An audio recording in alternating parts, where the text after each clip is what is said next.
Test cricket రోజు రోజుకి డేంజర్లో పడడం ఖాయమని గత కొంతకాలంగా చర్చ నడుస్తూనే ఉంది. ఈ చర్చ నడుస్తున్న సమయంలోనే ఇంగ్లాండ్ బజ్ బాల్ అంటూ టెస్ట్ క్రికెట్కి ఒక కొత్త ఒరవడిని తీసుకొచ్చింది. ఓపెనర్ల నుంచి లాస్ట్ బ్యాటర్ల వరకు అటాకింగ్ గేమ్ ఆడుతూ ప్రత్యర్థి జట్టును ప్రెషర్లో పెట్టడం ఇక్కడ మెయిన్ ట్రిక్. ఈ విషయంలో ఇంగ్లాండ్ అప్రోచ్ని మెచ్చుకున్న వారు ఉన్నారు, అలాగే విమర్శించిన వారు ఉన్నారు.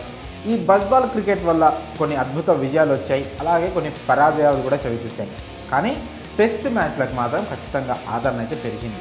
దీంతో ఇంగ్లాండ్ తామేదో టెస్ట్ క్రికెట్లో తోపులమనే ఫీలింగ్లోకి వెళ్ళిపోయింది. నిజానికి రిజల్ట్ మాత్రం వేరుగా ఉంది. ఇక ఇండియా సిరీస్లో వారి పరిస్థితి గురించి ప్రత్యేకంగా చెప్పుకోవాల్సిన అవసరం లేదు. 5వ టెస్ట్ మిగిలి ఉండగానే సిరీస్ను కోల్పోయి విమర్శలు ఎదుర్కొంటోంది ఇంగ్లీష్ టీం.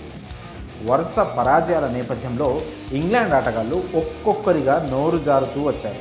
కానీ టీమిండియా మాత్రం వారందరికీ ఆటతోనే సమాధానం ఇస్తూ వచ్చింది.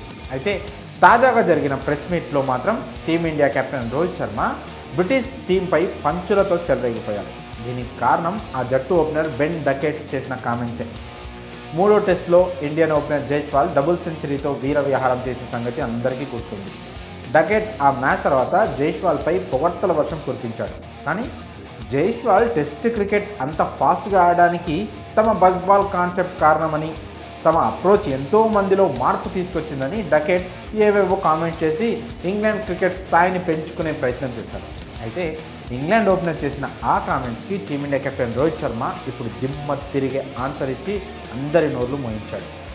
జైస్వాల్ బ్యాటింగ్ని డకెట్ మెచ్చుకోవడం మంచి విషయమే, కానీ ఆ ఆటకి స్ఫూర్తి మాత్రం ఇంగ్లాండ్ జట్టు కాదు, అది అతని సహజ శైలి. నిజానికి ఇంగ్లాండ్కి బజ్ బాల్ తెలియకముందే టీమిండియా ఆ అప్రోచ్తో ఆడి చాలా విజయాలను దక్కించుకుంది కూడా. డకెట్కి ఇండియన్ టీంలో రిషబ్ పంత్ గురించి తెలిసినట్టుగా లేదు, అతని ఆటలో ఎంత వేగం ఉంటుందో కూడా తెలియనట్టుంది అని అంటూ వరుస పెట్టి సెటర్స్ కురిపించాడు రోహిత్ శర్మ. రోహిత్ పరోక్షంగా గబ్బా టెస్ట్లో పంత్ ఆట గురించి ప్రస్తావించినట్లు అర్థమైంది. మా దేశానికి, మా ఆటగాళ్ళకి ఇంగ్లాండ్ నుండి స్ఫూర్తి పొందాల్సిన అవసరం లేదు, అలాంటి టాలెంట్ తమకి ముందు నుంచే ఉంది అని చెప్పడం రోహిత్ ఉద్దేశం.